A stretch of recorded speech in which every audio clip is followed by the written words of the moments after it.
Well, good evening, everyone. Yeah, thank you. Thank you, and thank you for spending this beautiful night with us here in the Sparta Methodist Church. We're thankful for our friends here that allow us to have programs down in their fellowship hall. My name is Jarrod, and you would find me normally at the Monroe County Local History Room and Museum. So if you came here for a history program, you're in the right spot.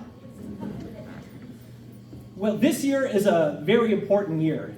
It's 2026, and there are a lot of important milestones and anniversaries that we're recognizing. One important anniversary is the 250th anniversary of our country. And related to that is the 50th anniversary of the place where I get to work, and that is the Monroe County Local History Room and Museum. You see, 50 years ago, there was a lot of activity in our county, well, in our nation, celebrating our nation's birth. And on a local level, there was so much interest in local history that a key group of folks approached the county and said, let's keep this party going. We have folks who want to preserve their family history and community history. Can we do that as a county? And they said yes.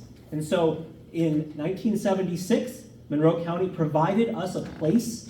At that point, we were out at the Human Services building on the 4th floor, and we were a room. That's why we were called the History Room. And at that place, we started our mission to collect, preserve, and share Monroe County's history. Now we find ourselves at the former Masonic Temple building, pictured up there, and we also partner with the Deke Slayton Memorial Space and Bicycle Museum. They're on the 2nd floor. 2 museums, separate museums, but in one building, working together to celebrate and share our area's history. One of the ways that we share our area's history is through public programs like this one here. And as we celebrate our 50th anniversary at the History Room, we have a slate of programs. You're at the first one. The next one is coming up next month, same place where you are now. But on... So I don't have my glasses on it. That Thursday night, we'll be back here again, but the topic's going to be very different. It's called Hay Race Fans, and it's going to look at the history of the Tomah Sparta Speedway. We know there's a lot of interest in that, and so what a fun story that's going to be to share. And then in May, Hannah Schulze, who works at the History Room and is a professional genealogist, she's going to give a class called Intro to Genealogy. So genealogy is a great way to celebrate history because you're celebrating your own history. If you ever wanted to learn more about how to do it and what resources there are out there, or maybe you just kind of played around on the internet at home, but you really wanted to do it right, I would encourage you to come to this program because Hannah has a lot of knowledge to share. And then, related to that topic, is cemetery preservation. I'll be giving a workshop on Saturday, June 27th, where you're going to learn how to clean gravestones the right way, but it's going to be more than just that. It's a 2-part workshop. The first part is going to be indoors. We're going to be talking a little bit about the history of cemeteries, about gravestone iconography and symbolism. We'll be talking about the ethics of gravestone cleaning and working in a cemetery. But then, in the afternoon, we'll go out to our friends at Mount Hope invited us to come out, where we're going to do some hands-on cleaning and demonstrations if you want to be able to do this right. There's no cost at all for any of these. For the gravestone cleaning workshop, we are limiting that to 40, and we do ask that you RSVP for that, and you can do that at the History Room. If you've never been to the History Room, my goodness, you need to come and visit us. We have exhibits, and we have a research library, and we are located just 1 block from here, and we are open Tuesday through Saturday from 9 to 4. So, speaking of anniversaries, well, tonight, I've been talking to you already, and boy, am I excited. Tonight, we're going to recognize the 50th anniversary of the closing of the Wisconsin Child Center in Sparta. Now, most people living in Sparta and in Monroe County, you may have heard of this place called the Child Center. Maybe someone said, oh, there used to be an orphanage here in town. Or maybe you were golfing and you saw this lonely cemetery between the greens. Or Maybe someone once told you when you were at Butterfest, hey, did you know there used to be like a boys' home here or something? Well, all those have some truth to it, but tonight what I hope to do is share with you a good span of history of this institution. Because there was an institution there, a very important one, important to our community, and especially important to the people, the hundreds of lives, thousands of lives that were touched by it. This is an aerial photo when the buildings out there were still standing. Now today, just for those who don't know, where are we talking about? We're talking about this area in Sparta out by the Barney Community Center, by the golf course. You go down Montgomery, and out there used to be a place called the Wisconsin State Public School for Dependent and Neglected Children. That name would later change to the Child Center, and for 90 years, the purpose of this institution was to provide a temporary home and support to a young person who otherwise wouldn't receive that care. The way that the state attempted to meet the needs of the children, that would change over time as opinions and methodologies concerning the care of this most vulnerable population would change.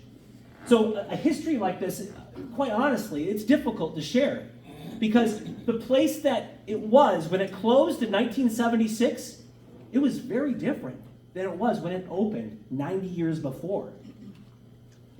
There's a view of what it looks like today. And we'll talk about that. We're going to cover it all. We're going to cover why Sparta, who went there, why did they go there, what was it like to live there, what was their experiences like, and then we're going to get into why is it not here now?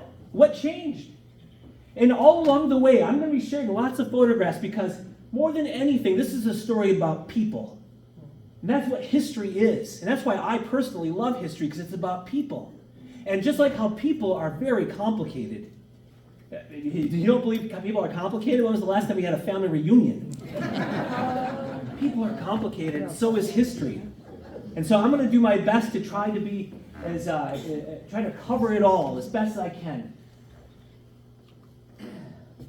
Thousands of children passed through the Child Center until its doors closed in 1976. And for some children, let's just get this out here right now. For some children, going to the Child Center, that was the first step to a better life. It took them out of something that was awful and horrible, that was placing them in this direction that was going to be nothing but ruin for them. And it lifted them out of that and placed them in a proper direction where they can look back later and say, it saved me. And there are others who were attending at the very same time that can look back and say, that was just another horrible chapter of my terrible life, and I hated it. Again, this is very complicated. It was a significant place for 90 years. Let's talk about why it was there. Why was there a need for this institution in Sparta, Wisconsin back in the late 1800s? We have to remember that the establishment of the Wisconsin State Public School for Dependent and Neglected Children, long title, State School for short, that it was a result of changing attitudes about how to protect children. At this time, in kind of American culture, children, we have to remember, they weren't thought of as being like they're independent little people like we think of today, that have their own lives, their own stages, and we need to work with them through those stages to help them develop into humans, adult people like us. Back in that time, kids were thought of, at best, little adults. Like, you get them to be little adults right away. They're helpers. They're helpers. They're going to contribute or they're worthless. That was a lot of the base thinking. Now, I know it sounds a little harsh, and of course, there was love in families. There was. But if we remember, though, that the idea of children and childhood as something to be nurtured and celebrated, that did not exist in the mid-1800s. But there was changing attitudes about how to care for at-risk children because they saw them. They saw them in poorhouses. At this point, even Monroe County had a poorhouse out in Adrian. This is before it was located north of Sparta. That would happen later. But we had a poorhouse. It was a place for the county to put people that needed help. And who were living there? A whole mix of people. People who were maybe too old that they couldn't work. They were injured and couldn't work. They had emotional issues, cognitive issues. They had things going on that kept them from being able to work. And back in those days, if you could not work, you would die if you didn't have family to take care of you, or an outside source like the county to step in. But also living in the county poor farms were kids. Kids, at least from our record keeping, we can go back and look, kids were with their mothers typically. They didn't have anywhere else to go if a family couldn't take care of them. And so the state of Wisconsin is looking at this situation. It's like, we need to get these kids out of poorhouses. They're healthy, for the most part, they're healthy, normal kids, and they're mixed up in a population that they're not. It's not good for them. And so the thought was, let's create an institution for them. And that was the birth of the Child Center, or the state school. So the idea was, if you allow a child to grow up in an environment where it isn't healthy, where people aren't healthy and active and contributing, they're going to grow up that way too. Or worse yet, if they're growing up in an environment where again, the outsiders looking in are seeing this is an unhealthy, immoral atmosphere, where there's deviancy going on. We need to take the kids out of there so that they have a chance at a good life. We need to save them from themselves by removing them from their family and putting them somewhere where they're going to be raised properly, because the family's not doing it. So why Sparta? The states decided we're going to establish this place. Why Sparta? Well, Sparta was one of several communities. Other communities that were looked at include Stevens Point, Green Bay, Ripon, even La Crosse were looked at. But Sparta ended up being chosen because, I'm going to quote a newspaper article from the time period. 1886 we're talking about. So there's an article that said, let's see. Well, let's just jump to it. So Sparta was chosen because it was said, quote, here it is, its central location, kind of odd, not really central, central location. It's good railroad facilities. It did. We had the railroad early, and so that was a big benefit. We were in between Chicago and the cities, and so that was a positive. Its general healthfulness. Okay, 1880s. Those of you in the audience that are familiar with Sparta history, what was Sparta known as in the 1880s? What were we advertising ourselves as? Right, our springs, our mineral waters, our spring waters, right. So we have artesian wells. And what we did for tourism, this is before the bike trail, what we did for tourism, come to Sparta. We're the Saratoga of the West. You come here, you bathe in our waters at our Turkish baths, and you'll be healthy because of it. You'll be rejuvenated. Drink our water. And so Sparta already is promoting ourselves as a healthy place. So what better thing, when you are with the state and you're looking at the slums of Milwaukee or of Madison or Green Bay, and you think, Sparta, Wisconsin, that is a beautiful, bucolic place. That is a proper place. And remember, clean, healthy equals good and moral, so we're going to bring them here. Now, those of you, I know there's some people in the audience here who were involved with politics, and you know politics is politics, and that didn't change. Another big reason why the state chose here is because Sparta they had a very generous financial incentive for the state to locate it here. They donated the land, and they gave them other financial reasons to have it here. So, 97 children moved into the state school during the first year.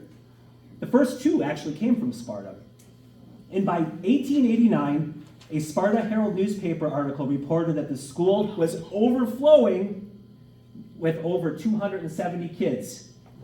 Here's an illustration of what it looked like. In the beginning, it didn't have the 20-plus buildings that would in the end. It was just the main administration building that you see in the center, and then it had 4 cottages and a school, and then the power plant. This is actually a little bit later after it was established, but you can see at that point it wasn't the sprawling grounds that it would become.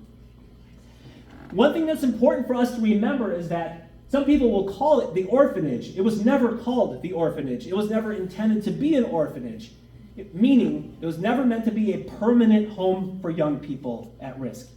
It was meant to be a temporary place to put children whose family couldn't care for them or wouldn't care for them until they could be placed out with a family that would. So it was meant to be temporary. In fact, I'll quote what they said in the beginning. Quote, "This institution shall not be an orphan asylum, nor a reform school, but every dependent and neglected child who has not committed a crime shall be admissible, whether orphan or not. It shall not be a permanent home, but a temporary one until a home can be provided in a family." So its purpose was to educate and to educate, to give them some structure, and then to hopefully get them in a family where they're going to be learning what they can learn so that they're going to be productive members of society.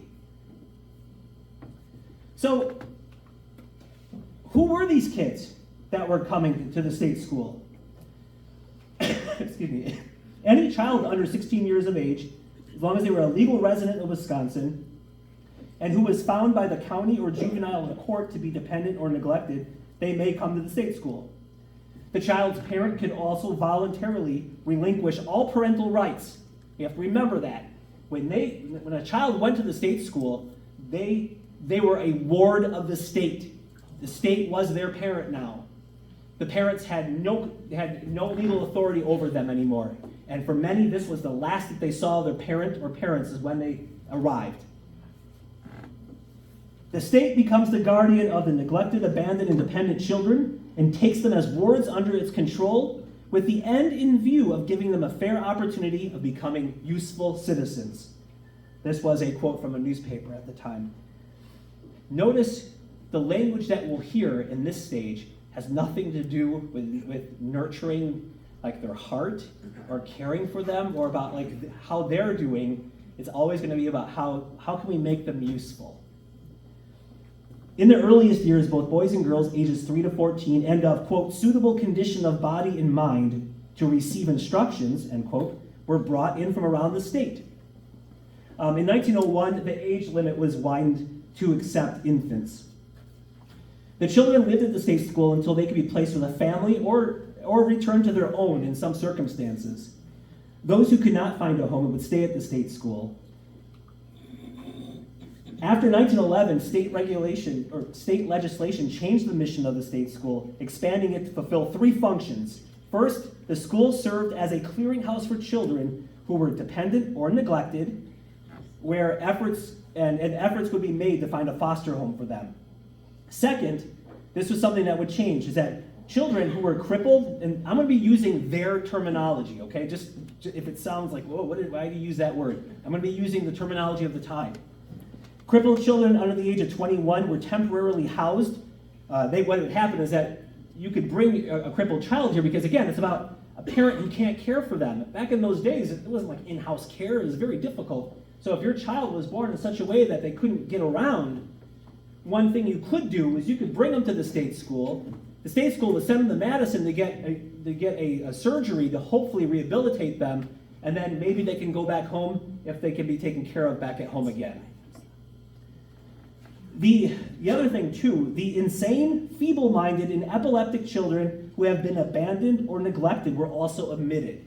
So this was a change so again, parents who are like, I don't know what to do with them, or I can't take care of them, or they can't work on my farm, here.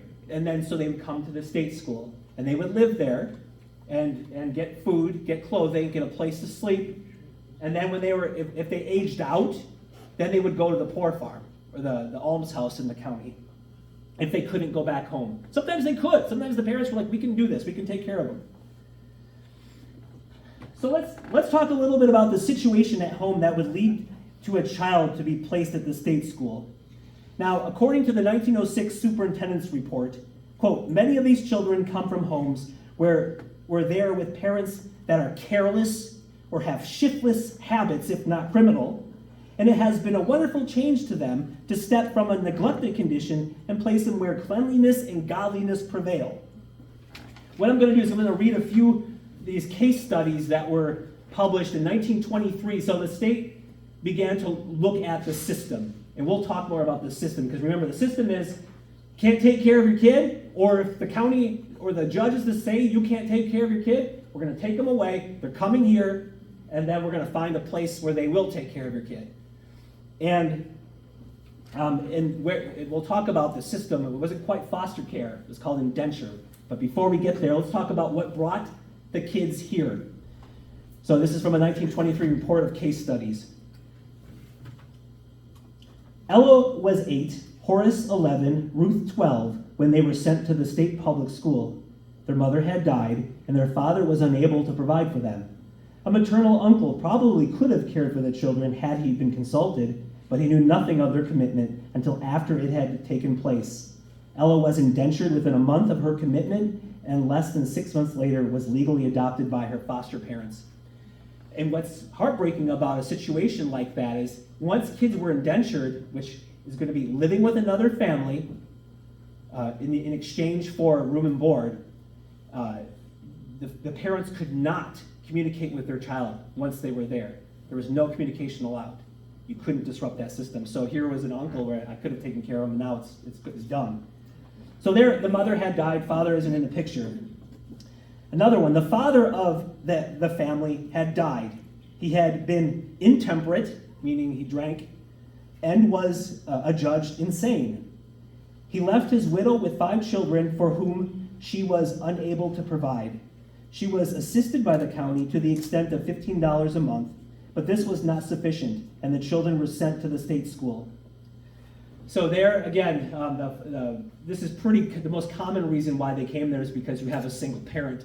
The mother is there without the income of the father. You know, when you're running a farm back in the 1890s, 1910s, 1930s, even back then, like it is mom, dad, and the kids working together to make this thing go. And when one of them is either unwilling to participate because whatever, or they die or are injured, you know, that puts the whole family in jeopardy. Let's read about Marion. Marion's 4 years old. She's a pink-cheeked and husky little girl, lived with her parents and her 2 big sisters and her baby brother on an abandoned farm on the edge of town. Her father left to his wife such work as was done on his own farm. So he would leave during the day and go work on the neighbor's farm because it was easier to do that, and then his wife would run their farm. Or the father would lounge around in saloons and pool rooms. Marion's mother loved her children, and she tried to work the land herself. With the help of her 3 little girls, she made a garden and cared for the animals, but money came in slowly. The father, instead of adding to the earnings to the household budget, often spent it on gambling and drink, what the mother had earned. The mother and the children went without clothing that they needed, and they were not properly fed, and their health failed. The mother began going out to look for work. She finally drifted into the pool rooms where the father spent his time. She went oftener and stayed longer. 4 children, cold and hungry, were often left alone at the farmhouse all night until they came to the state school. So, back in this era, we don't have a lot of accounts from people who were the children, looking back and telling us what they remember. What we have are the records that are sealed. They're kept private by the state because it involves family and children. And as long as the information doesn't talk about adoptions, we can go and we can look at some of these records to learn about why did this child end up at the child center at the state school. And a lot of them, it is a situation where there's one parent. These are before the days of when you get injured on the job and so workman's compensation. There's nothing like that. There's no insurance. There's nothing like that. Anyhow, moving on. So the kids that were coming to the state school, children under state care were separated from their biological families until their 18th birthday, based off the thought that poverty and crime could only be solved by separating a child from the negative environment perpetrated by the biological family living in poverty. It was a stereotype of the time that if you're poor and you can't make a go of it, even though the county's helping you and the church is helping you, if you can't make a go of it, then there's something wrong with you. You're probably immoral. You're probably, So the idea at the time, again, the state would step in, remove the children, saying, you're gonna follow your parents' footsteps. You're gonna do the same thing. You're gonna be just another leech on society. So we're gonna help you by rescuing you from that and removing you from it, cutting you off from it, and it'll be what's best for you in the future, even if right now it doesn't seem like it. So this is interesting. We know that in the early 1900s, when when the state school began to accept babies, one of the ways that they tried to get them adopted right away. Because the problem with babies is that they can't really help on a farm, can they? They can't really do housework yet. And those were the two big incentives for someone to take a child from the state school. It wasn't because they have a big heart. At least that's not what we see. But with a baby, it's a little different because you're not getting some already corrupted waif from the streets. This is a beautiful, innocent little child that now you can mold. And they would mail these circulars to the county courthouses in Wisconsin. And they're just interesting to read. We can read about William Henry. He was born June 14, 1905. One of our best is smart. Here's one here. It says, Raymond is a beautiful boy. Dark brown eyes, light complexion, good disposition, winning. Okay, so Frank, he's plump. He's a bright boy too. A lot of them are. Well-shaped head and sturdy. So again, well-shaped head, that communicates healthy. He's going to grow up to be a strong, healthy boy.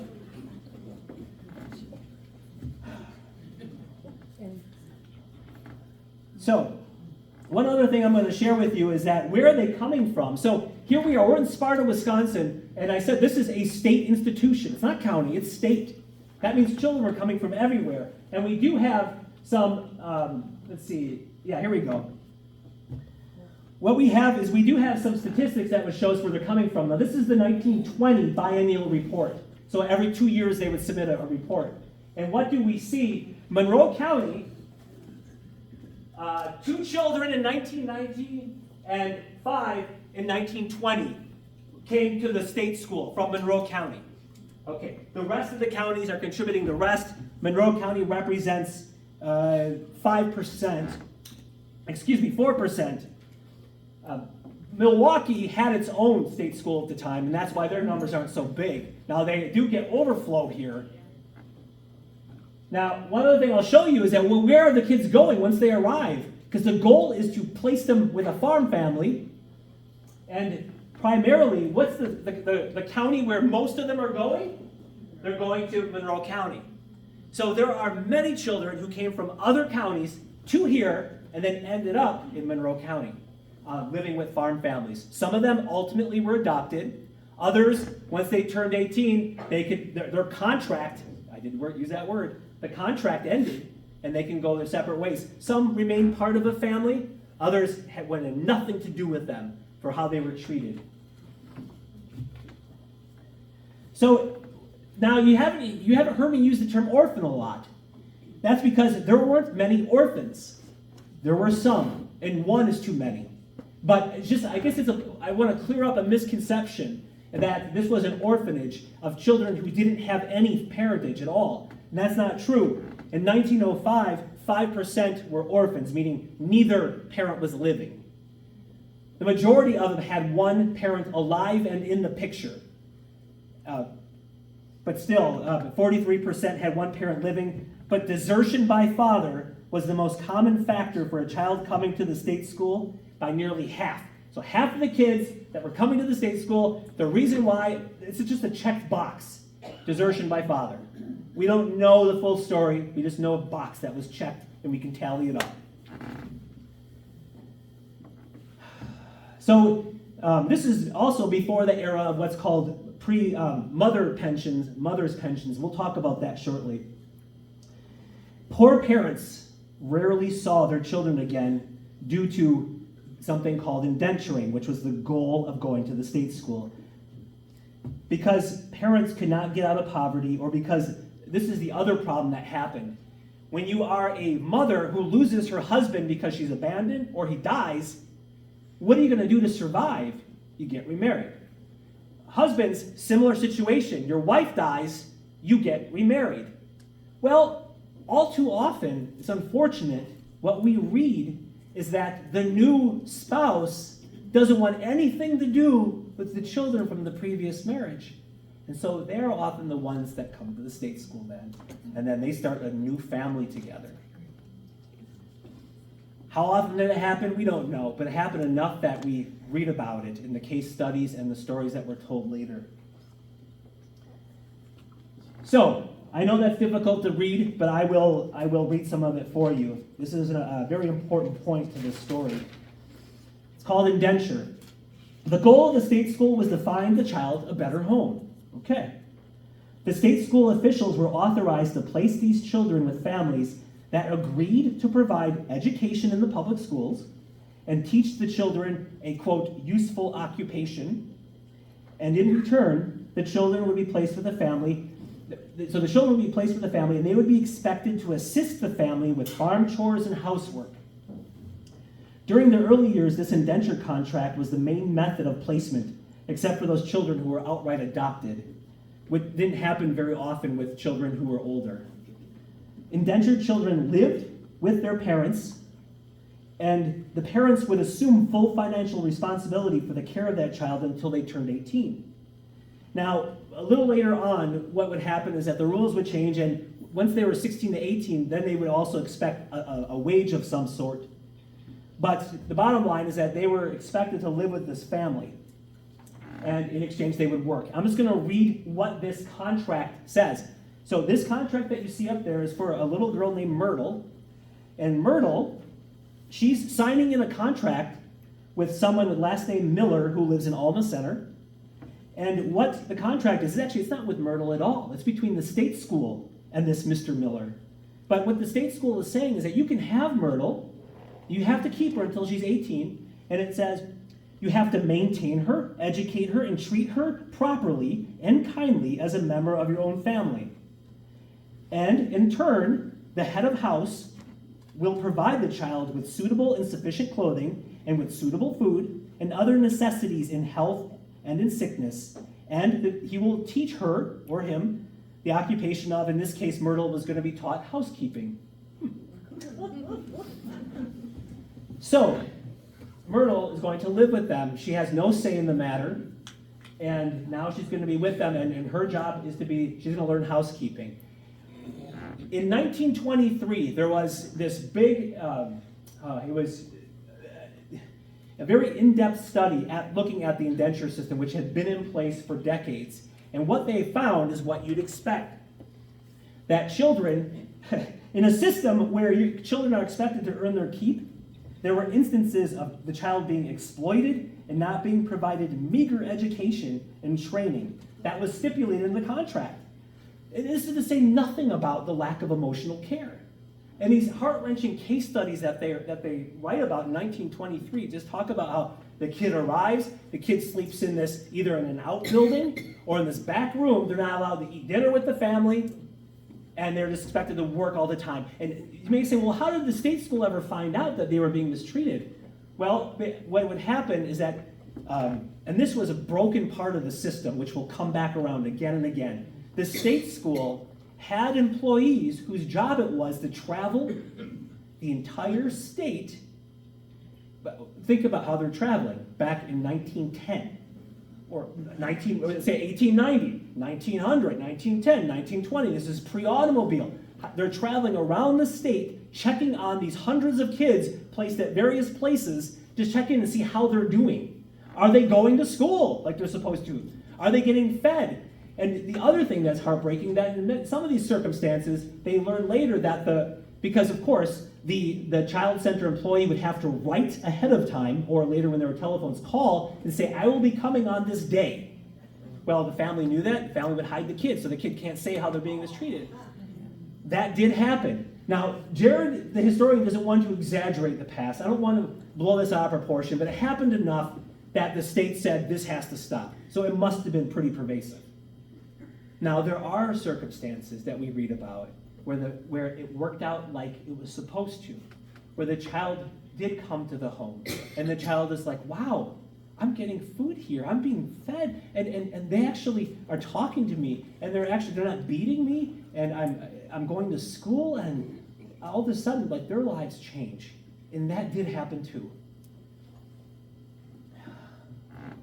So, the state school employees, and we read these reports, these biannual reports where the superintendent would talk to the state, the purse strings, and say, this is how many kids we have, These are our successes. These are our struggles. We need more field staff. We need more people whose job it is to evaluate the applications.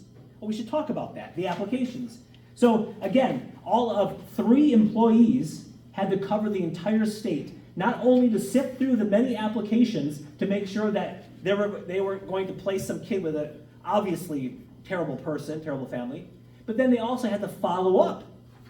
So what are some of the questions that they had to happen? So the state school employee would go to the home and sit down and interview the potential family.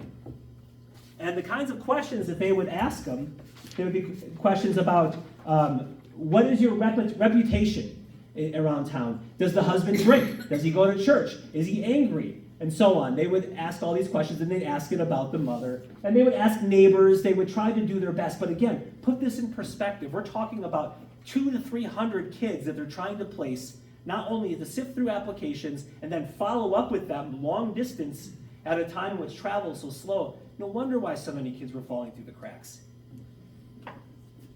Oh, this quote. So this is from the biennial report from 1910. The demand for large boys is briskest in early spring. Although there is practically no limit to the number of boys from 12 to 14 who may be provided with a good place at all seasons of the year, a general scarcity of farm help makes this so. So what does that mean? What it means is that it was all about how do we get families to take these kids. And so it was all about trying to sell the kids to them. And you can read in the language, it's like, you can return your child if not absolutely satisfied after 90 days, and we'll exchange it for a different one.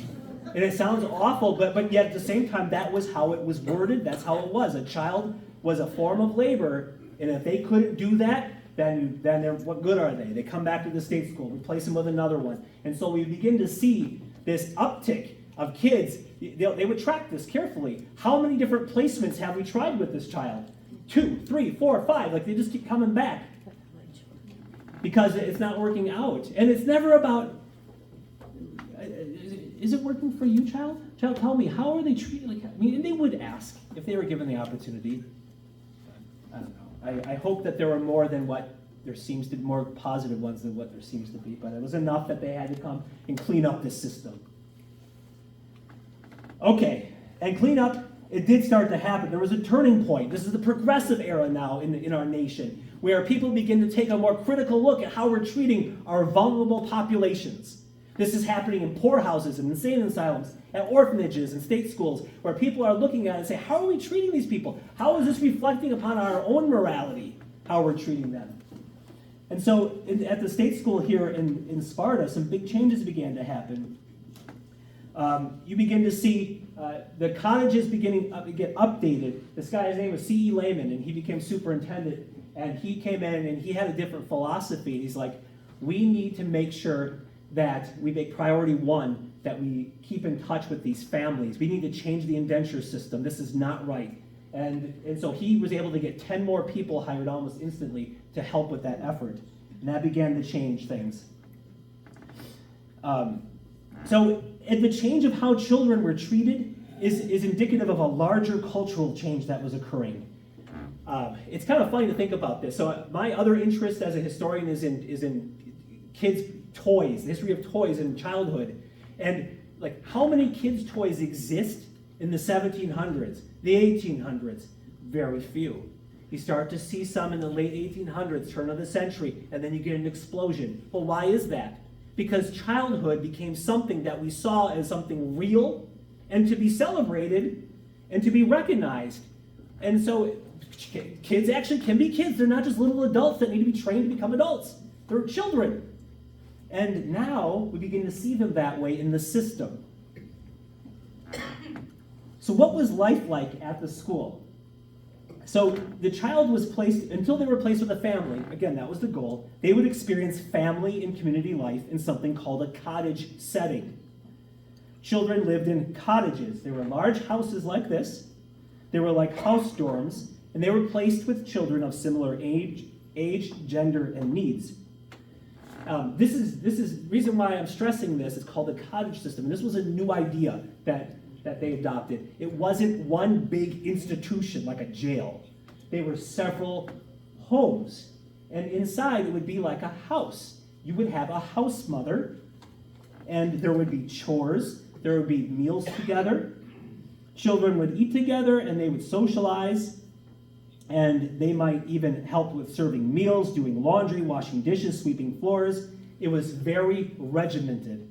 Even up to the 1960s, when we read the letters that people send us about what it was like to be there, one thing they always talk about, what I remember, is it was very regimented. You know, you get up, you did this, you did this, you did this, you did this, and they just remember that. For some, they liked it, because like their life was chaos before that, and for others, they didn't like it. So there was a matron or a mother who lived there. Now this one's sitting over there. And her job was to provide for the needs of these 30 boys or girls in her care, but also to, quote, train in habits of discipline and industry, in morals, in manners, in something lasting for the life beyond the school. We're going to take the animal out of you. We're going to train you right so that you can be in society and not be a drain on society, but that you can contribute to it. And so that was put into them. And this was the other quote that I like. This is from 1901. Quote, "While the discipline might be firm, love dominates, and the children are led in the same manner that they would be led if they were in well-regulated homes." It's easy for us to look at the past and say, why do people make these choices? How could they do that? It seems so wrong. It seems so backward. But we have to be careful, because there's going to be someone looking back at me someday and saying, why did you make those choices? And yeah, sometimes I don't do the right thing. But many times people are really trying to do the right thing. And at the time it seemed like it, even though looking back, we've learned that it wasn't the best choice. Of course, there was recreation time built in each child's schedule. And I'm speaking in generalities here. We have to remember that these kids here in 1905, their experience was going to be a little bit different than the kids that were there in 1965. There was a lot of similarities, but there's going to be differences too, and I'll focus more on that when we get to it. But from here, at least, we begin to see that it was try to give them a well-rounded life. But again, it was very strict, and this is the part that is the hardest sometimes, is that they're being raised right, so to speak, but they're not getting nurtured and loved. Because one matron in a house full of 30 kids, how do you hold them and love them and tell them that they're special and tell them that they're worthy? How do you do that, even if it breaks your heart to want to do that? To want to do that. But they're also going to learn useful skills like baking. If you're girls, you're going to learn how to bake, you're going to learn how to sew and so on, because in the boys, they're going to be learning on the farm. They had a fully functioning farm with many cows, many pigs, garden. They had that because it fed them all, but it also trained them so that they could be even more attractive to go live in a family with a farm family. Because, oh yes, they know how to drive animals. He knows how to drive a team of horses. He's learned that out here, of course. Oh, she's really good at darning socks. She's going to be very helpful. She's learned that. She's one of our best. So this is just some of the pictures that we have of some of the free time. There could be craft time. There can be play. Organized play, ice skating. And again, I'm going to show pictures of the more modern era too, because that begins to flesh out and change a little bit. But again, recreation was an important part. They did have time for recreation, and it was considered an important part of living there. But of course, it's a school. It's called a school. What happens in a school? You learn stuff. You're being taught how to be a good member of society, but you're also learning how to read, how to write, and you're learning a lot of what was being taught in the public schools as well. Kids went to school on site until high school age, and then if they went on, they would go to Sparta. Primarily, they would go to Sparta High School, and that was true up until the end. In the beginning, it was very rare early on in this era that kids went to high school at all, especially if your trajectory was to be a farmer, you often just went to go farm. But the state school provided food, clothes, and medical care to the young people in its charge. So that was a big part of it. Now, something else, another turning point I want to point out is that child reformers, at the time that they're seeing that the indenture system isn't working and that these kids, that this system, there's got to be a better way, there was at the same time a thought of, let's do something here. Let's do everything that we can to keep the kids at home. Like, why are we so quick just to bring them out and bring them here? Like, maybe if we can get help from maybe a county nurse, or maybe we can get help from the school system or from clergy, maybe even counseling. We started to get this idea of a social worker. This was new for the early 20th century, this idea of social work. And that's just going to grow. But if we can get help for the family, then maybe they won't ever have to come here. And that's good for everybody. So we do begin to see this change in philosophy of how to run places like the state school. This is happening nationwide. The state school is a little slow to adapt. Why is that? Part of the issue that, looking back, that we can see is because many of the kids that were coming here, they're coming from cities, but many were coming from rural areas. And there just wasn't a lot of that kind of like local community support, either financial or specialists that could help families. We do have something called the mother's pension, which was it was the beginning of welfare. That would provide some money to single mothers, and that sometimes was enough so that kids didn't have to leave. But the idea that, like, let's work with the whole family. Let's see what's wrong. What's broken in this family? Let's see if we can heal that and keep the kids together. Because better than you or I, these people on the front lines back in this time period, they're seeing, okay, family of 13, oldest ones, you'll stay here, obviously, because you're old and you're just going to be on your own soon. Youngest ones, you need mom yet. But you middle 5, 6, or whatever, like, you come with us to the state school. And this other kid here, he's been a juvenile delinquent. Like, the judge says he's going to the industrial school for boys. So he's going. Like, families were getting split up and never would see each other again until decades later, as adults, they try to track each other down. Just heartbreaking stuff. And so again, there's this movement to try not to have that happen, but it was very slow to change. There was also something in 1935 it was part of the Social Security Act. It was called the Aid to Dependent Children, and it would provide some federal funds. And that would help a little bit from keeping families from being split apart. But somebody tell me, what's happening in America in the 1930s that might have some sort of cause and effect with kids ending up at a state school? The Depression. That's right. So during the Depression, so even though you're on the kind of the edge of these changes that are happening, the Depression hits, and we know what happened. And so as a result of the Depression, you see the population at the state school spike to its highest level, 586 kids. At the time, it was considered 186 kids over capacity. Here's a chart. You really can't make out the details, but it's going to show you that this is in the very beginning. And this was up to 1960. You can see what happens. Boom! It just shoots up because of the Depression. What's the issue here? Well, you can see more people are in need, and there's less support to go around. Also, the families that would have taken in these kids, we can't feed another mouth, even if they are going to help. We can't feed another mouth. So now they're stuck at the state school. And over, kids are just being sent to the state school. And then at the same time, the state school can't get more money from the government to hire more employees to place the children in the homes that even want the kids. Like, you can just read the desperation in these reports saying, we have hundreds of applications even from people who will take these healthy kids from us, but we can't get an employee to be available to take them out to the home or to evaluate the home. And so here they sit. They're here with us. This photo we have up here, in fact, you can come look at it later, but this was taken around this peak period. You can just imagine all these extra bodies at the state school, all these extra children. There's one report talking about how the boys' dormitory, it was just so packed that you couldn't even squeeze between the double-decker beds. It was that packed. And this trend would continue post-World War II, believe it or not. And the reason why, there's multiple issues that happened. One is that you get rising divorce rates because of World War II. We begin to see more divorce happening. You get families that were disrupted by the war, and then you get a record rate of illegitimate births. And all these things, this is what state officials were pointing at. They're saying these are the reasons why now all these kids are coming to us. So post World War II, it died down a little bit, but not much. There's still lots of kids were there.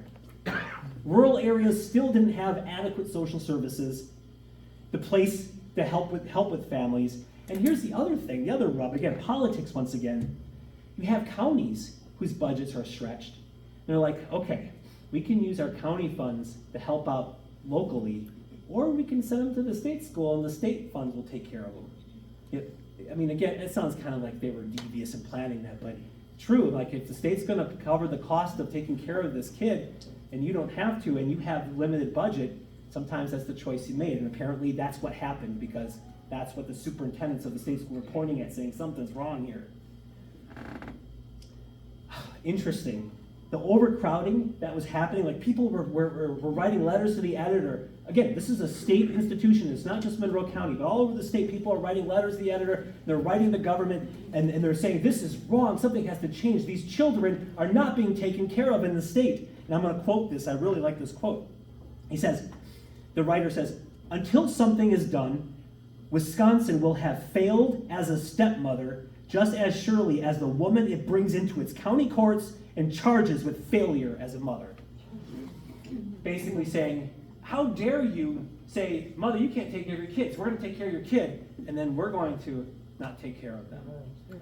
And so the state has no conscience, it would say, people would say. At this time, here's a picture of, it was 1948, is one of the bedrooms, very sparse, again, just fit them in there, get them in there. At this time, the average age at the child center, like, what's that all about? I almost skipped over that. In 1947, the name was changed from state school to child center. The only reason I could find is that it more accurately reflected what the nature of their work was. It wasn't just a school, it was a child center. So they changed the name in 47. By this time, the average age of the child center resident was 13, and the length of stay was anywhere between 2 to 4 years. Many of these children were removed from parents or home situations that were deemed neglectful, while others came from foster homes or other institutions before coming to the child center. About half of all the children admitted to the child center were ultimately returned to their own home. So we do see more kids being able to go back to their own home. And so that something's working there. In a very relatively small population which remained at the child center, the people who were waiting there, they were waiting to be placed with a foster home, or they have certain situations that made them more difficult to place. This is going to be a theme now that's going to continue. What we're going to see happen is that the foster system, which replaced Indenture, what's the difference? In the foster care system, I'm just going to simplify this. The child is no longer expected to pay their way. The state does. The state will provide incentive to a family to take in a child that isn't on the backs of the child. So what we see is that they say this system is working better now. And for better or for worse, because again, there are still issues, we can read about it, that some of the placements were not good. It all depended upon the family they're going to live with and how they treated the kid. But the system seemed to work. As long as the person was a decent human being, it worked, in that the child could go live with them and they didn't stay at the state school anymore. But what I was getting at is that the problem that we see, there's almost like a sifting that happens.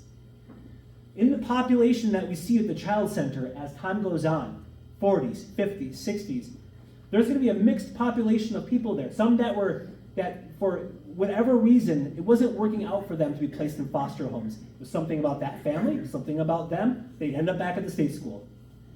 For other kids, they might have other issues. They might have severe behavioral issues or developmental issues. And so foster families are like, no way, we don't know how to deal with this kid. We have no idea how to deal with him. We don't want to give us one that's easier. And so the easy ones get placed out first. And so left behind are the ones that are a little more difficult to work with. According to a 1956 statement by the Director of Public Welfare, he writes, the institution, the child center, was originally conceived as an educational and care point for hundreds of children from broken homes, for orphans, and for others. But today, the foster home program has been stepped up, and children who would formerly have been sent here are now being cared for in foster homes. The remainder in recent years has consisted largely of emotionally maladjusted children, some of whom pose severe problems in treatment and disciplinary control. Take that for what you will, but that is what keeps coming back when we read about the change of population at the child center. Something else that happens in the 50s, and for some of you, I already talked to you beforehand, you're going to know about this, but there was a time where at the child center, the population dropped such that they had cottage space open. Because the foster care system was working, the at-home intervention with social workers was working, and so fewer children were coming to the state school, child center. And so what happens, the state looks at this holistically. They're like, okay, we are totally overcrowded at the Northern Colony in Chippewa Falls. This is a state facility, excuse me, and they saw their population of clientele increase, while the population of the child center saw a decrease. These two populations, the Northern Colony and the child center, were two distinct programs, and the focus of the programs were different. Now, I was quoting somebody there. So the Northern Colony, they dealt with children from birth up to very young children who we would call today had intellectual disabilities or neurologic disorders, birth defects. Some of them had very severe issues. And for 16 years, several of the cottages were used to care for them. I'm going to use some terminology again that we don't use today, but I'm just quoting this. So in 1958, there were 293 children at the child center. Okay, 293. 129 were classified as dependent, neglected, or delinquent. Okay, so kids that families can't care for them, or they just can't control them because they have behavioral issues. But then you have a second population of 164. So the majority of kids, they were labeled as mentally retarded. Now, we don't use that term now, but it encapsulated a broad swath of children who had intellectual disabilities.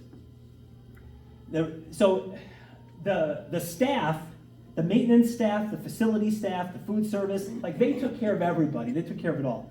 But they had different staff working in different areas because the kids had different needs. So that lasted until the Northern Colony up in Chippewa Falls. They expanded some of their space as well as Central Colony. They expanded, so now they could reabsorb their populations back, and so this went back then to the child center in '67. As the new foster care system grew, there was a growing population of children who were more difficult to place with a family due to behavioral or cognitive disabilities. Nationwide, state public schools were changing from being a temporary home for normal, healthy children who were placed out to alternative homes to a facility providing long-term, this is key, long-term individualized care for those with special developmental, emotional, and behavioral needs. I'm going to give a quote here that's really going to help illustrate what we're talking about, this change. This is from 1958. It says, "The day has long passed when it was believed that the needs of children could be totally or even partially provided for through the care in a custodial type children's institution." Being an institution isn't enough anymore. In keeping with this, the Child Center has moved and will continue to move in the direction of developing a therapeutic climate within which a treatment-focused program can function. So now they're beginning to notice, like, these kids you can't just lump them all together and just think that you can just discipline them into being good members of society. It's more complicated than that. We need specialists. And so now we see the growth and a professionalization of this area. And we see this too when we talk about the history of what we used to call the poorhouse, the asylums and things. Like, we see the same thing happen. Is that there is an increased reality that nobody is the same, and we need to care for people differently, and we need people who are trained to do this. You can't just hire somebody with a good heart and willing to work. You need to hire somebody who has studied this and knows how to best care for these people. That's how we're seeing results. And so what we see at the Child Center, because of this change in philosophy, they begin to change too. For years, the role of the cottage parent begins to change from someone who is like a parent-like authority figure and disciplinarian to a member of somebody they're part now of a treatment team comprised of counselors, social workers, teachers, nurses, psychiatric consultants, and other specialists, speech specialists, and so on. So I'm just going to show you some pictures of daily life in the later years. I think it's really important because, again, we're talking about humans that were there caring for the kids, humans that were there, the kids themselves. And so these are just wonderful photos from the 60s and 70s that show more of the therapeutic approach of working with children regularly to see what does this child need to be able to function and thrive. I'll tell you what this is. This is from 1964 and 65, and the average age at that time was 14. The age that they arrived was 12. How long they stayed? About little less than 2 years. Their IQ was average, 95. And as many as came each year, that same amount would leave. So it was like they would hover around the same number of kids, about 100 to 150. 30 came, or 34 came, 35 left. Where did they go? Half of them went to group homes. Half of them went to their own home or their relative's home. Some went to the state hospital, correctional institutions, private institutions, or independent living. So we're seeing other choices, other options here that are happening. Again, more photographs of the recreational opportunities. The kids no more were like stuck behind that fence. They were getting out in the community. And this is really cool too to see. I love this. We have really neat photos and newspaper articles about groups, social groups, church groups, the Kiwanis and other groups coming to the Child Center, starting in the 20s even, and bringing gifts at Christmas time and putting on programs. And then you begin to see more and more the kids going out into the community. Some of them would get jobs downtown Sparta. Others would get paper routes. They would do like little internships. Again, there was this growth of a community relationship with the Child Center that happened. Recreational opportunities. Part of the research that came in, that was to create this, is that we poured over dozens of memories and questionnaires that people turned into us who lived here. And some of the questions we'd ask them is like, what are some of your best memories? What's something good that happened? Or what's something bad? Like, we asked it all. And for some, they filled it out and they gave us rich detail, and we're so thankful for that because we want to know, because we want to know the full story. And something that almost all of them said that I thought was really telling. They said, as this street urchin from Hudson, Wisconsin, like, I never would have had the chance to join the Boy Scouts. I never would have had the chance to go hiking and fishing and learn how to fix bikes. And I never would have had the chance to go to dances and I mean, these things that they got to do, go to baseball games and be part of a team. And I made lifelong friends that I tried to keep in touch with when we got older. And again, this is not the 1890s I'm talking. I'm talking about people that were there in the 40s, 50s, 60s, and 70s. So they remember those things positive. And one thing that was kind of telling, I'll share this with you because it's just, I think it really kind of gets to the heart of it. One guy said, it was almost as though they were keeping us so busy during the day, having organized things to do, so that we didn't just think about kind of the circumstances we were in. And it was at nighttime that was the worst. When we'd go to bed, I was 30 kids in a room, and you could always hear muffled crying. As all of a sudden, our day caught up to us, and it was quiet and dark, and we got a chance to think about where we were. And that was the hardest time of the day. So anyhow, more cool pictures. I said that it was neat to see these wonderful Christmas.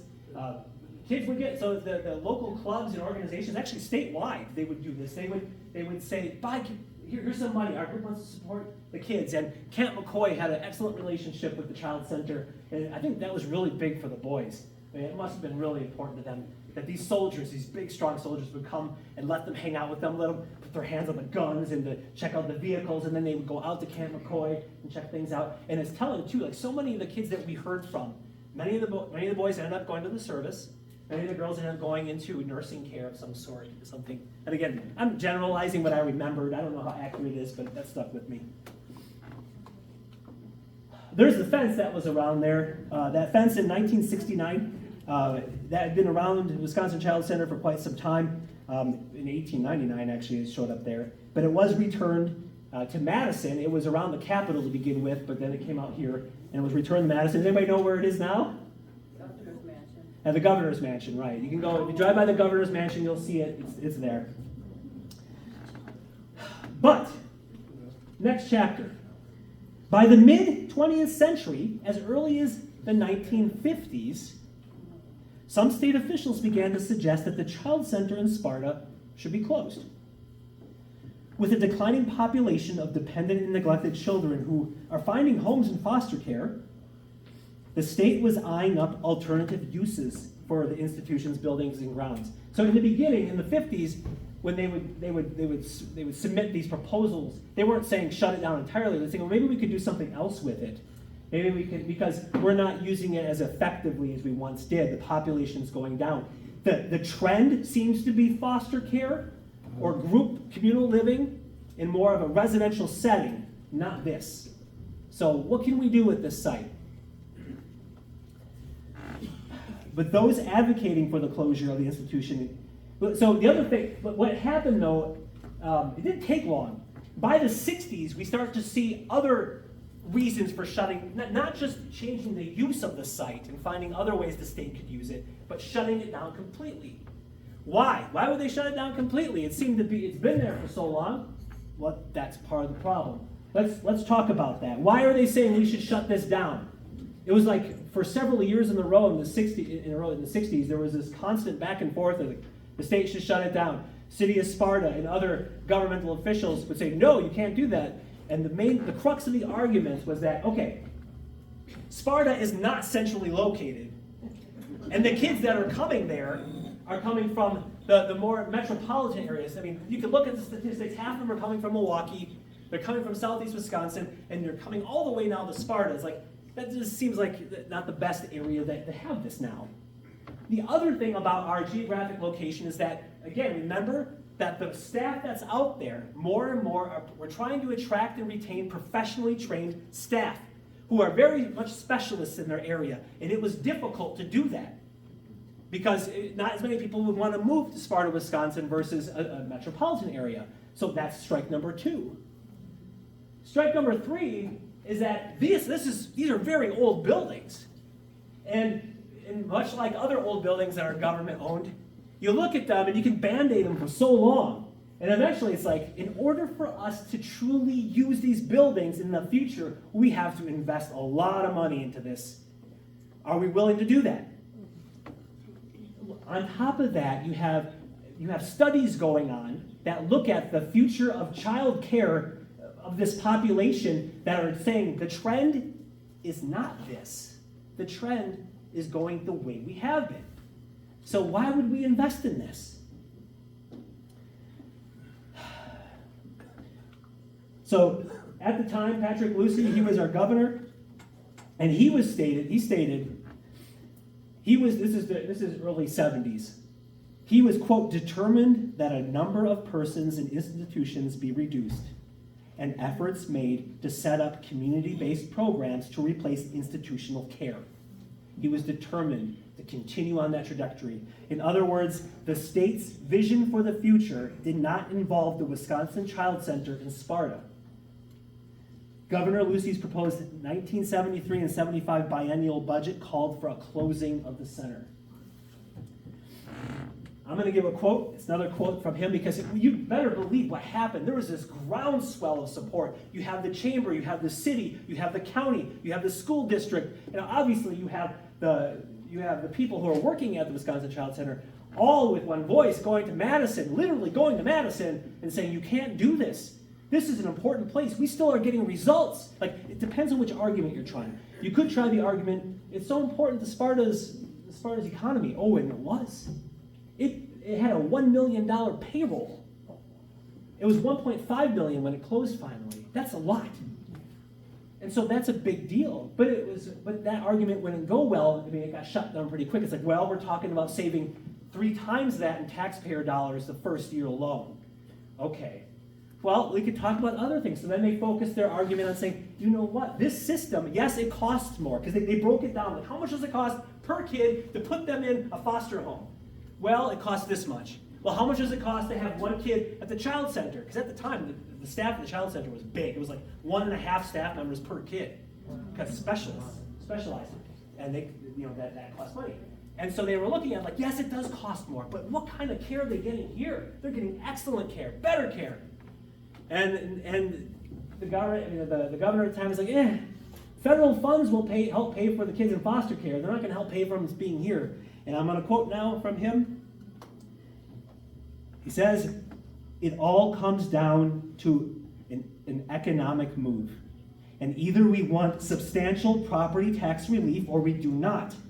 If we do, we are going to have to make some very difficult choices. And certainly, the closing of the Sparta facility is one of those.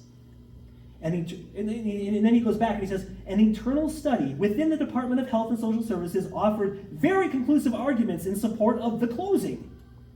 I regret very much any discomfort that this has caused the people of Sparta. I'm just going to read a quick excerpt here. For those of you that knew John D. Rice, he had a regular radio program where he would give the news and he would give a little editorial. And in February of 1973, he spoke about a delegation of Sparta community leaders and officials that went to Madison to try to argue the case. This is in 73.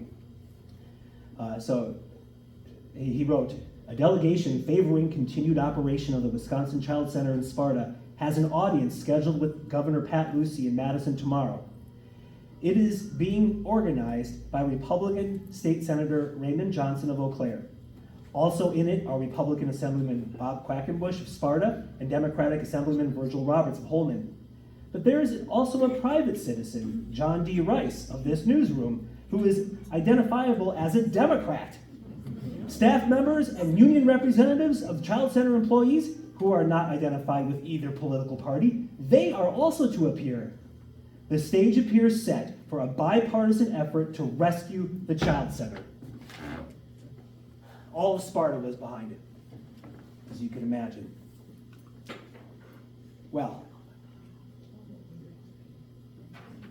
despite a total community effort to save the Wisconsin Child Center, Governor Patrick Lucey's 1975-77 biennial budget did not include funding for the institution. The Child Center stopped accepting youth on January 1st, 1976, with caseworkers having until June to find private community-based care facilities for the remaining 53 children. The last child left the Child Center on Friday, June 18th, 1976. So ultimately, the state closed the Child Center in 1976 after 90 years of operation. Now, at the time, there was other activities going on within the buildings. There at WWTI, which is Western Tech now, the Sparta School District, the Sparta Community Day Nursery, they're all leasing space in some of the cottages. And again, there are people in this audience here that know way more than I do because you were there, maybe you were working there, you're involved with it, and I'm going to identify someone just shortly about this story in just a moment. But what happens is that the state begins to meet with representatives of the city of Sparta and the Sparta School District and WWTI and even Monroe County and to, quote, see who wants what. So the idea is that at first they're like, well, we're hearing lots of voices. So the county wants these buildings and that land. WWTI, they want those buildings and a little bit of land. The city's interested in this over here, and so on. And at first, they were open to that idea. But eventually, it came out that the state said, no, this is a headache. We are not interested in the complexities and politics and negotiating parts of the complex among multiple parties. And so they wanted to sell it as one package. In 1977, the city of Sparta negotiated with the state of Wisconsin to purchase the Child Center property, complete with buildings. And what I'd like to do is I'd like to introduce Wally Habiger. who was involved with this. And while he's here tonight, we had a chance to sit down and talk a little bit about this chapter in the story. It's a very important chapter because it's the chapter when the ownership of the buildings and the land transfers over to the city. So, Wally, if you'd be so kind to come on up, I'm going to give you a microphone. And what I'd like to hear, Wally, is you just tell us a little bit about what was it like to negotiate with the state for this land? It's on. Okay. Can you all hear me? Yes. Good. Everything I've heard so far is absolutely fascinating. Give you a little history with my family. My mother worked at the child center. I believe she worked in Cottage B, and it was with the very young children who were not expected to live very long. That would have been in the 50s and the early 60s. My grandfather was there as a dependent child, and he was farmed out to a farm up on Ridgeville with the Eckelberg family, and I believe that family still has farms up in Ridgeville. How he got there and how he got out of there, my understanding is his older brother came and found him and took him out of there. Now that I hadn't let Jarrod know, but that's my family's history there. So now I'll get back to me. When they put the child center up for sale, they hired two appraisers, one out of Eau Claire, one out of Madison. They were to come up with a value for the child center. From the information I have, is the state of Wisconsin expected that they would be able to get somewhere between $1 and $2.4 million for that property. Those appraisers met with me on several occasions. We went out to the child center property. We talked about this and that. What would be the hang-ups of that property being developed for residential and commercial purposes? And of course, one of the things I pointed out to them is that there was one electric meter that controlled the entire property. So all of the power lines were owned by the state of Wisconsin, not by NSP. There was one water meter that controlled the entire property. And so all the buildings would have had to have been separated, get their own water lines. None of those water meters, or none of those water lines met Public Service Commission standards at the time. So that would have had to have been dealt with. The roadways, they were done as private roadways. I think if you know, going through the property, you see a couple of streets there.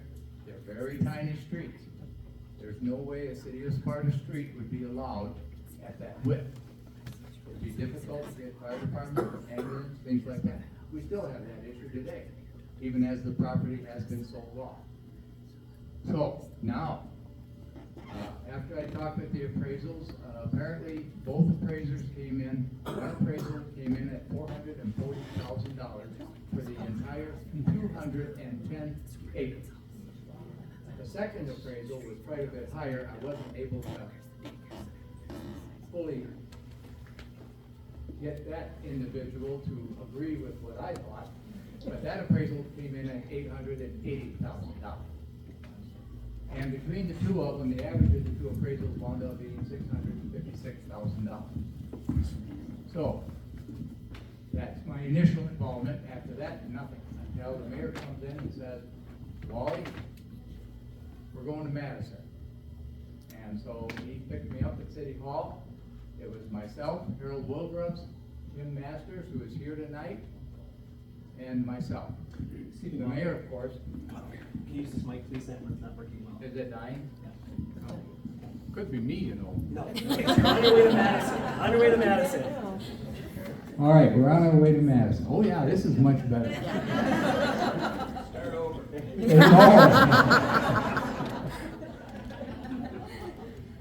You don't really want that, do you? Okay. All right, so we're on our way to Madison, and we get there and we get into a room. There's three state officials there. And to cut to the chase there, I had very little to say at that meeting. I was just sort of there. But the leader of the group was, of course, the mayor. And that mayor, of course, was Tom Gomez. And his son is here, too. And he's got some insights to what took place on the political end. And Tim Masters has a lot of insights on the political end. I was staff. I was the dummy in the room, right? Okay. So, the mayor asked, well, what's the average of the two appraisals? Well, $656,000. Okay. Mayor doesn't say anything to the rest of us, just says, well, let's just cut to the chase here. Let's just say $650,000. And the city of Sparta will pay you $650,000 for the property. The state officials just about dropped their jaws. They just, well, we weren't prepared to actually get down to nitty-gritty pricing. But then they just kind of adjourned themselves from us for about 5-10 minutes and talked it over and came back and said, well, we are prepared to take a recommendation that we sell the property to the city of Sparta for $650,000. Okay, we're done. Time to go back to Sparta. On the way back to Sparta, Harold Wilgrubs says to the mayor, how are we going to convince the rest of the city council to go along with buying this property for $650,000? And the mayor says, well, that's easy. That's Wally's job. That was the first I knew I had that job. Okay, so, city council. Now, many of you here are going to remember these names. Ernie Shedler, Ernie Reynolds, Maury Carr, Herb Thurl, Keith Kenyon, Pokey Davis. We all remember Pokey Davis, don't we? If you're in my age group, you do. So anyway, I had to go to each one of them and talk to them about the Child Center.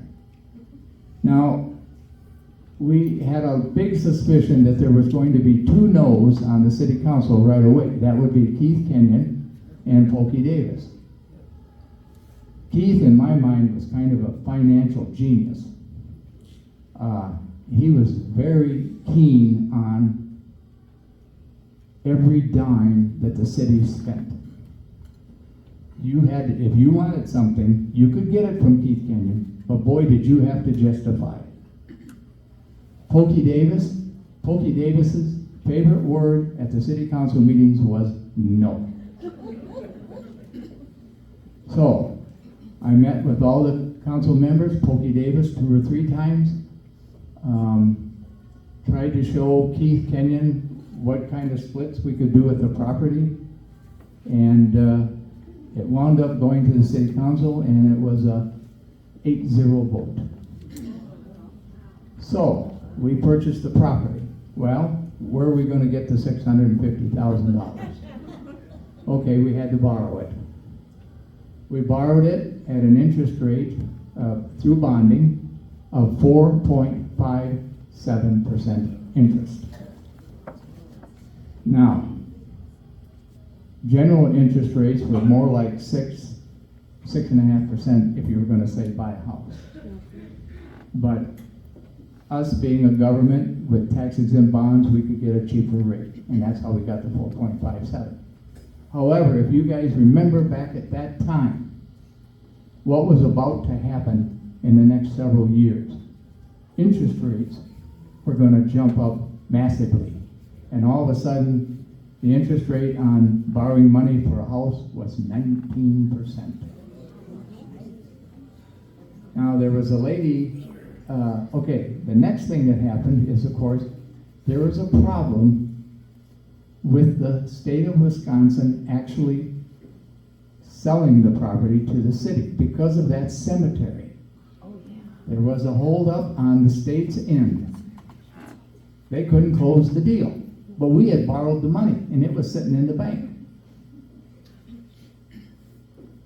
So it took over 2 years before we could actually close that property, but the state didn't want to run it. So The mayor said, "No problem, we'll run it for you." Wally will do it. You're seeing a theme here, right? So I did. And the way we divided it up is myself and Roger Amundsen. He took care of the grounds, and I took care of everything with the buildings, renting them out, maintenance, finding buyers. And that was a big deal at that time. It was hard to find buyers. But it took over 2 years to close. Now, there was a lady that worked at City Hall. She was the Sparta City Treasurer. I was the deputy treasurer as well as being the assessor and apparently child center administrator. And she was like, "Well, I'm not just going to leave that money in a local bank. I'm going to farm it out to other bigger banks in bigger cities." So we found ourselves making 18 and 19% interest on that money for over 2 years. $650,000 at 19% interest for two and a half years is $250,000. Hello. The first 5 years' payments were all already in the bank. We were in great shape. Once we got the closure going, then I started looking at what I can do with the individual buildings. There was a church group. They were renting Cottage F. That was right up at the front on the far north end, a beautiful brick building. And they have since torn that building down and put up a tabernacle, which is there today, and it's a beautiful facility. But they gave us $112,000 for that building. Okay, the school district was using those two school buildings. There's school buildings number 2 and number 3. School building number 1 was torn down years before. I think those buildings have the number 2 and the number 3 actually on the face of the buildings, but I'm not real sure of that. Going on memory here, guys. Long time ago. Anyway, we sold the 2 schools to the school district for $190,000. Well, between $250,000, 190, and 112, I'm a long ways towards the $650,000. Next thing was we sold off Cottage L, and it became a daycare center. It was being used, I was renting it out as a daycare center, and they bought it. And I believe we got $29,000 for that. And then the superintendent's house, which was on Pine Street, I sold that to, I believe, Tom Young for $45,000. So right there we have our $650,000. But we were faced with an issue. We had to separate all those buildings off the central heating plant. So, what do we do then? Well, inside that central heating plant was 3 boilers. All Cleaver Brooks boilers. They were brand new in 1965. The state of Wisconsin paid $11,500 for each of those boilers. I sold those boilers. I got $10,000 each. The person who bought them had to come and pick them up. We did not deliver. There were no expenses. We did not have to pay for cutting the lines. But I had to come up with boilers for each individual building that was left over. So we made a decision, what could we save? Now the whole row of buildings in the front, going down Cottage A, Cottage B, Cottage C, D, E, and H, and then immediately behind Cottage E was Cottage G. Those buildings, the idea was to convert them into multi-family residences. The smallest ones were like 7,000 square feet. The largest ones were 9,500 square feet.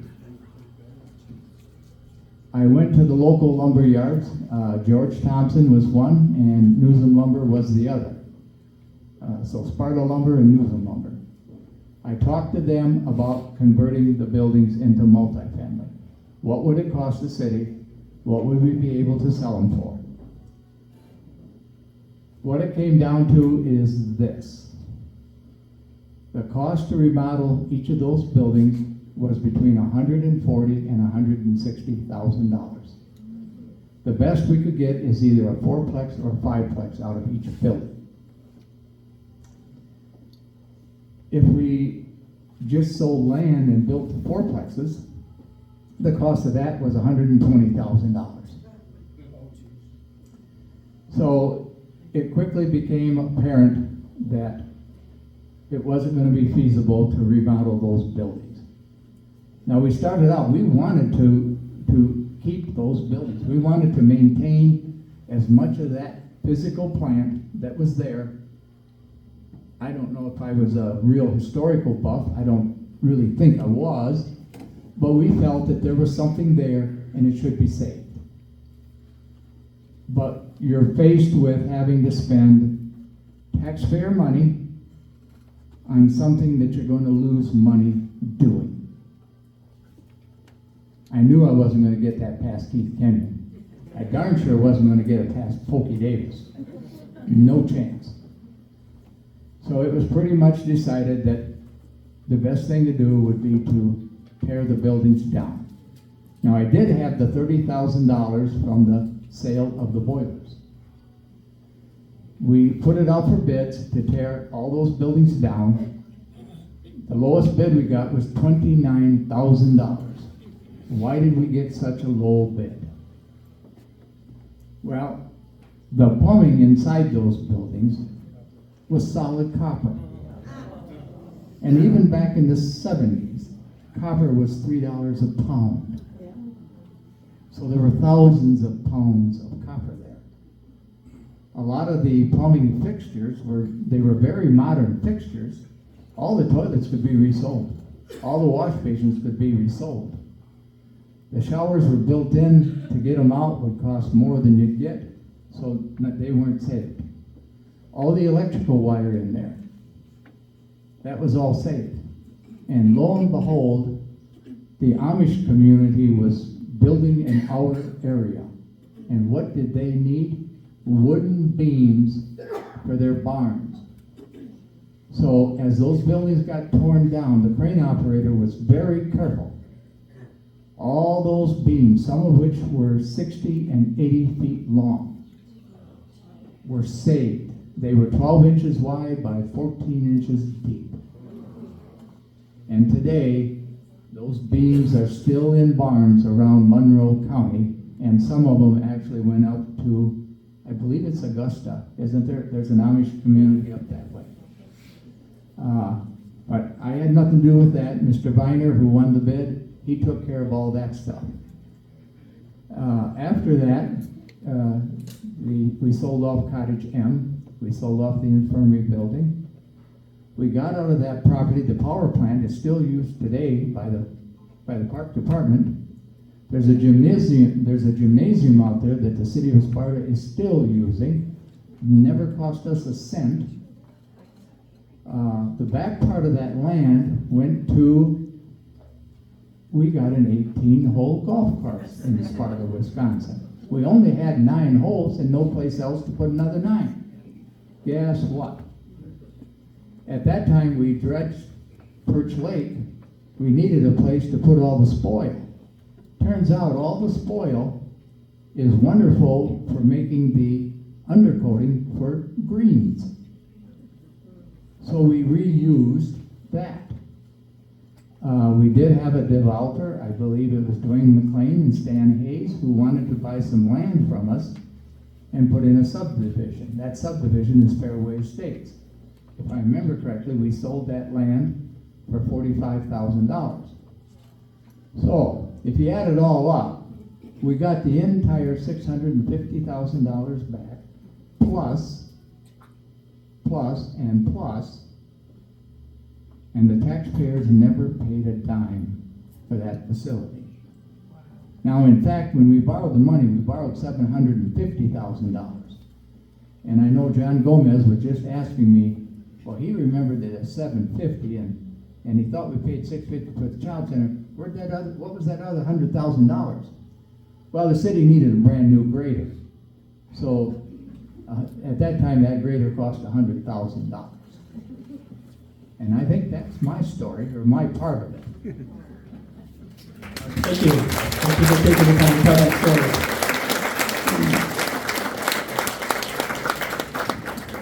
All right, well, we're going to have an opportunity. I know, thank you for being patient with me and for taking the time to be here, because we told there's already been a lot of stories told, and I want to be able to make sure that you have an opportunity to share briefly a connection that you have to the Child Center in just a moment, because our story isn't quite over yet.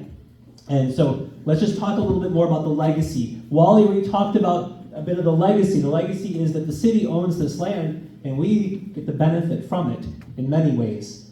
Now, let's talk a little bit more about legacy. So Wally mentioned that cemetery that's behind there, and for years it was just this kind of lonely, forgotten cemetery with a bunch of graves that had only numbers on them. Well, in 1988, a monument marking the burial spot of over 300 children was interred at the Child Center Cemetery. The monument gave context to the rows of simple grave markers, because each at the time just had a number but not a name. It was just located right off the Sparta Golf Course.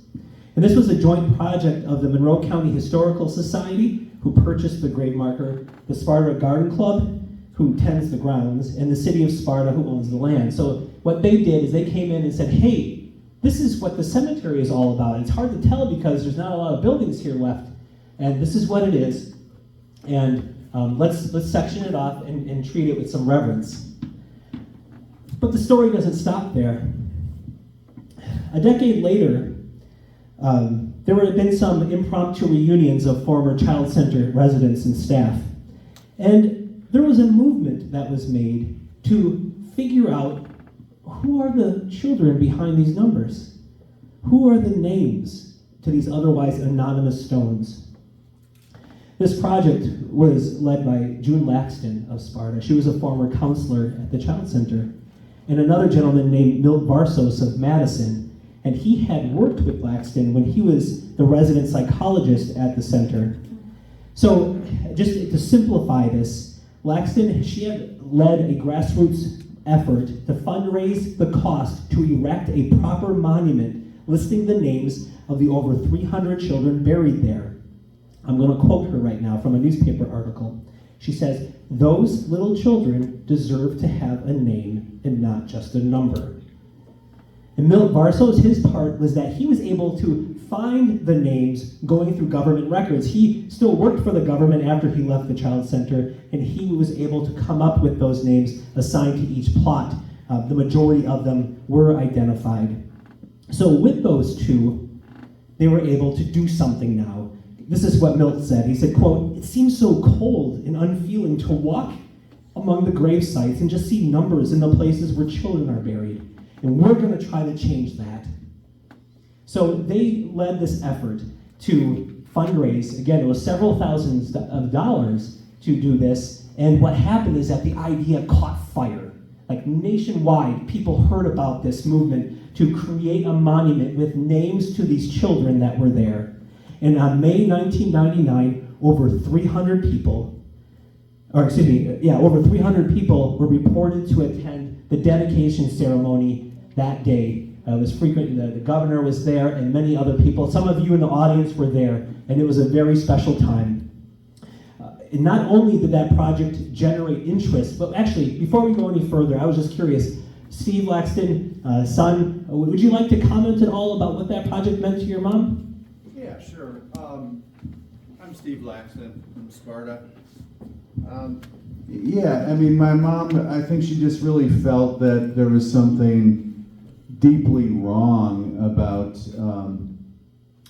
having a cemetery where the names of the people who were in the cemetery were not brought to light. I know there was some pushback from the state, and I know Mr. Varsos was instrumental in finding the names. I believe they identified all but 25 of the people that were buried there.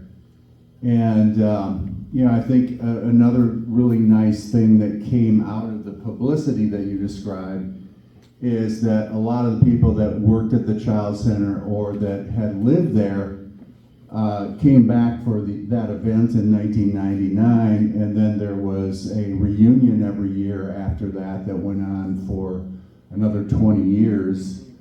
My mom passed away in 2006, and then Carol Dewar, who is a resident at the Child Center, took over that enterprise, and it went on until 2019. So I think that was a very warm thing in my mind that came out of it as well, is that people were able to share their experiences with having been residents there or employees or both. My mom worked there from 46 to 76 when it closed, so she was there 30 years and was the head of Cottage C there with younger girls. So. I just think we should really give a warm round of applause to Jarrod for a very well-informed and spirited presentation of this matter. Thank you so much. Steve. Not quite done yet, though. Almost finished.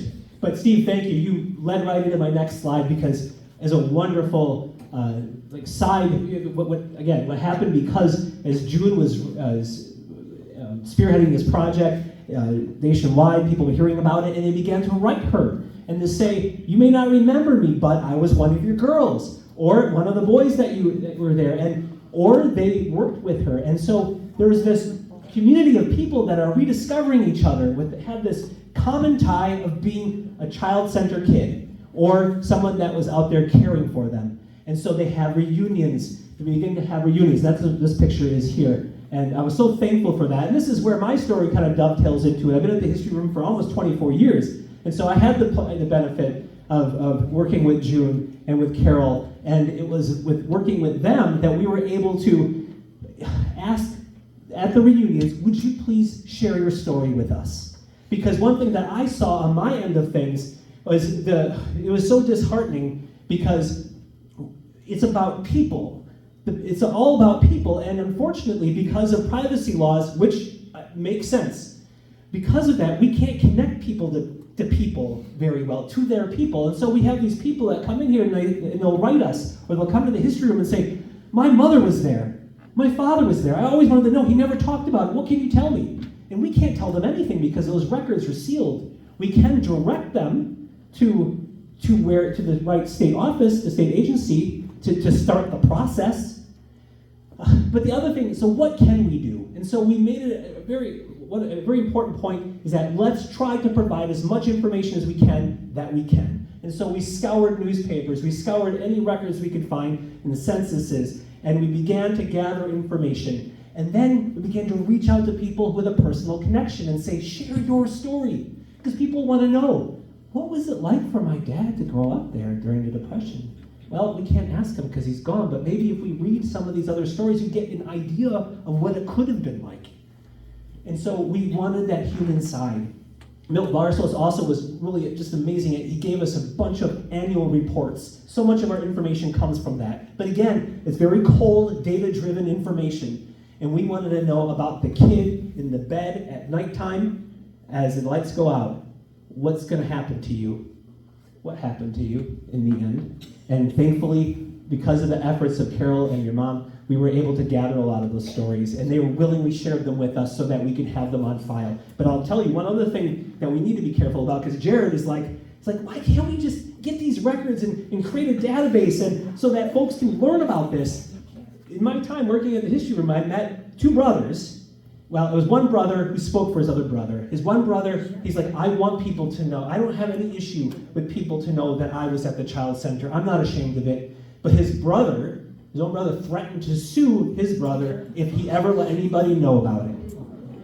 He has that right of privacy. And so, Jarrod, I can't be so naive and think, well, so some people, it's very important to them that no one knows. And so we need to honor that. So, legacy, once again. And legacy is you. I've already spoken to many of you out there, and some of you may have photographs because you worked there and you took pictures of your time there. We are blessed at the History Room to have a treasure trove of photos that folks like Carol and June and others, Pat Andriga and several others, have gifted us during their time. We're allowed to keep those, and we share them with the public. We brought some photos with us tonight, just a few that we could easily bring, just to give you an idea of what it looked like then. Norma Schmig also brought us her aunt's gown, or excuse me, her uniform, her dress uniform that she wore during the 30s there. It's one of the few artifacts that we have at the History Room. It's like gold to us because this is such an important story that we have. So, those of you who worked there, or were residents there, we want to hear your story. Tonight, just a snippet, just a minute or two, but follow up with me. We even have questionnaires at the back table with cookies, right next to the cookies. But otherwise, please talk to me tonight or follow up at the History Room because we care about your story. It's part of this larger story that you've seen tonight that goes back so far back, and it touched so many lives. We're grateful that we get to do this with you. And again, our job is to preserve it and to share it, but thankfully we have you to help share it with us. Thank you for being so patient and sitting through this story tonight. What we're going to do now is I'm going to give you the opportunity, if you have a direct connection to the Child Center, maybe you work there, or maybe you have a story to share that your parent brought back and told you. If you are comfortable with sharing it, for one, just like keep it to a minute or two, and I'd be glad to bring a mic over to you. Jarrod? Oh yes, Tim Masters is here tonight. Come on over here, Tim. Tim was part of that group. Thank you for reminding me. Tim and Wally both came to the History Room and I interviewed them. And so I just wanted to ask Tim, please do share your thoughts on this. Thank you very much. You know, Wally did such a wonderful job in basically describing that entire process in purchasing and administering the Child Center. But there was one thing that he glossed over, and that was the actual negotiation in Madison for the purchase of the Child Center property. As Wally mentioned, 4 of us went there, myself, Mayor Gomez, Wally Habegger, and Harold Wilgrams. Now, Wally is just all business, but he didn't tell you what really happened on that high floor in Madison, overlooking the lake, overlooking the Capitol. Beautiful. I felt like country bumpkin, quite frankly, being there. And we were confronted by 3 people in suits that came in, very businesslike. The 4 of us were sitting around this table. And the way it was presented to us, now we had gone down there with the authorization by the city to actually negotiate the purchase of that property and pay up to $750,000. The head of that group came in there. Now, Wally, you and I talked about this, so you know, you remember this. He sat down and he said, let's cut to the chase. We expect to get at least $725,000 for this property. Now, I was young. I wanted that property for the city. If it had been up to me, I'd have slammed my hand down on the table and said, sold. Let's go to lunch. However, I was smart enough to keep quiet. Mayor Gomez sat there, and I thought he was going to cry. He was just beside himself. And he looked at this gentleman, and he said, called him by name, and he said, I've known you for a long time. What have I done for you to treat us like this? Wally, you remember that. And the guy he was shocked. And so instead of paying $725,000 for it, as Wally said, we ultimately paid $650,000, but it was because our mayor was such a great actor. So John, did you ever hear that story? Okay. All right. Yeah. Thank you, Tim. All right, so once again, Now, I had an opportunity to talk to many of you before the program, but again, and I know it's late. If you need to get up and because of the restroom or get a refreshment or need to go home, it's not rude at all. But I just wanted to give anybody, if you have an interest in sharing something, I'll pass the microphone to you. My name is Steve Kunis, and I was introduced to most people when I was young as the world's oldest Child Center kid. Oh, wow. I was born in Sparta, St. Mary's Hospital in 1951, and went directly over to Cottage B, where my parents had an apartment. And I lived on the grounds for, well, I graduated in 1969 from high school. So I knew a lot of the kids that were there.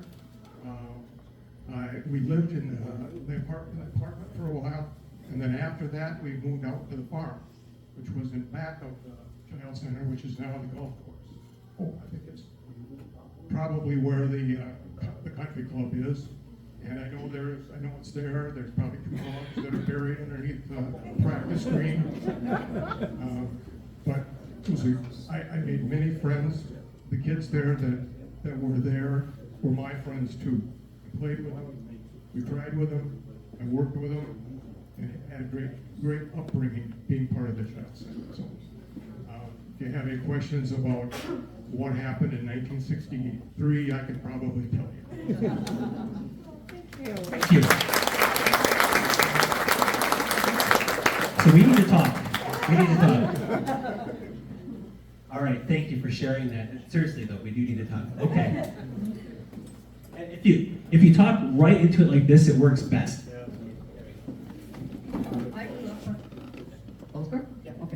I grew up at the Child Center also because my dad worked there and my grandparents, and I lived next door to Steve Kunis. And my sister Stephanie, I think, is the same age as you. So we lived there, I think, 11 or 12 years, and as Steve said, they were our friends. We played together and everything, and walked to school together, and it was a wonderful place.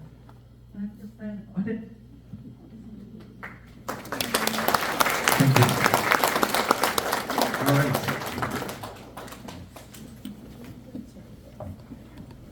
I have zero connection, but I just want to say to you, I'm a special ed teacher. So thank you for the proper wording that you're using.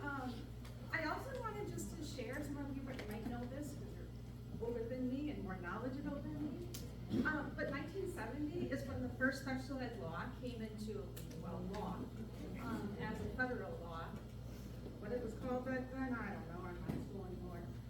But that was the first start of kids being put back into schools. I realized there were institutions and group homes and things like that. So, I mean, today we care for kids. I use the word care because that's what we do. We care for kids with behaviors, with, cognitive disabilities. I work with students with learning disabilities. It's come a long ways, you guys. Yes. Thank you. All right. And again, if you just don't feel like talking right now, because we've been here for a while, please don't forget that we do need to talk together. Your story is very important. It's like everybody's story is a photograph that we lay out on a table and together. That is one picture of this. Yep. And so it's important. I am not a native of Monroe County. However, the home I built was owned by Mary Evans in 1900, and she was an assistant matron at that time. And I was really excited about that, so I was digging up information.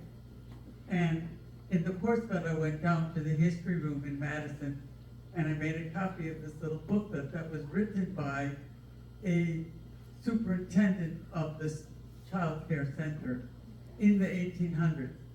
He instituted growing their own vegetables and not just having rules for food and good stuff like that. That's not my story. My story is, I went to Wild West, built Bill's Wild West show. It came to Sparta. And I was gonna write a story about it coming, because in the 1800s, the superintendent of the school there was a circus that came into Sparta. And the circus manager had been in an orphanage. So he went to the school to see if it was a decent place for kids to be. And then he said, I'll invite your students to come and watch the circus. And it explained in the book how the students walked 2 by 2, youngest first and the oldest went, and they went to the circus. And while they enjoyed the circus, most of the kids were being stared at by the residents because they were seeing all the children that were there at the center. And I thought that was fascinating. Another little snapshot. It's interesting to know that at the state school, the kids were given uniforms to wear until the 19-teens. And then a matron named Mother Casey came in, and she said one of the first changes she made was to get rid of those uniforms. We don't want them to think that they're just one, that they have their own identities. And so that was a big change that happened. Pete? I was teaching in the Sparta area schools, and during the summertime, I worked at the Child Center as an LTE, limited term employee. And so I would work at all cottages. I'd roam from one cottage to the other. You know, one big memory I have, we always dreaded the full moon. That was when the children would start to run. And I don't know if some of you remember Mrs. Bell. She said she had gone off work, and she said, now if the boys want to run, because I was in the cottage with the older boys, she said, if they want to run, let them go. Don't try to stop them. So about 10 o'clock, we watched the news, and I said, you know, boys, I think it's about time you go to bed. I said, some of you have to go to work. I have work to do as well. So they went to bed. Next morning, about 6:30, here comes Granny Bell. And she said, well, how many boys do we have left? And I said, well, last time I checked, they were all there. She said, you've got to be kidding. What did you do, give them a sleeping pill? One of the things I remember the most is also is that we go camping. We take them up to Wood County. If you know where Wood County is, you go to the park there. Take them over on the island, but they didn't have any place to go because most of them couldn't swim. So, and of course, we had a lot of black boys. And so they'd have sleeping bags. So the counselors, we'd catch frogs, and show them in the sleeping bags. First thing we'd holler, hey, what's going on here? There's a mouse in here or something. So, yeah, a lot of good memories. Thank you, Pete.